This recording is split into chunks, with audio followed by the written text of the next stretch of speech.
Now, one of the most progressive presidents in the United States will be Teddy Roosevelt, and he's going to get elected in the 1900s. And he's going to kind of lead the charge of the progressive movement. He was a different type of politician. Now, Teddy Roosevelt was well aware that there were people out there trying to make a change in American society. Now, there was a type of person that was known as a muckraker, and he called them a muckraker because he saw them as people who were going down to the bottom of a lake with a rake, getting down in the muck and stirring everything up so you could see what's underneath. Teddy Roosevelt called them muckrakers. Today, we call them investigative journalists. And this was a very Teddy Roosevelt phrase. Now, there are lots and lots and lots of these type of muckrakers, but we're going to discuss the three of the biggest and most well-known and discuss what their impacts were. Now, first up was Ida Tarbell. Ida Tarbell was from Titusville, Pennsylvania. And in Titusville, that was where the first oil well in the United States was dug. And Rockefeller, John D. Rockefeller, owned it. So Ida Tarbell saw what oil companies and Rockefeller's Standard Oil Company was doing to her town. And she saw people getting taken advantage of.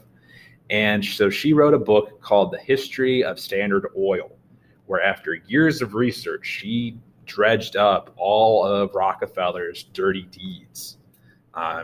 And she's pretty much the reason why there is anti-monopoly legislation. John D. Rockefeller's going to have to break up his company because of her. Another famous muckraker journalist was Lincoln Steffens. He wrote a book called The Shame of Cities. And he had a hard time with corrupt politicians. He knew that for America to get past, terrible working conditions, there needed to be some accountability on the politicians who were allowing the businessmen to take advantage of people. He's quoted as saying, "You ask men in office to be honest, I ask them to serve the public." Sometimes politicians would straight up admit that they were taking kickbacks and bribes from companies.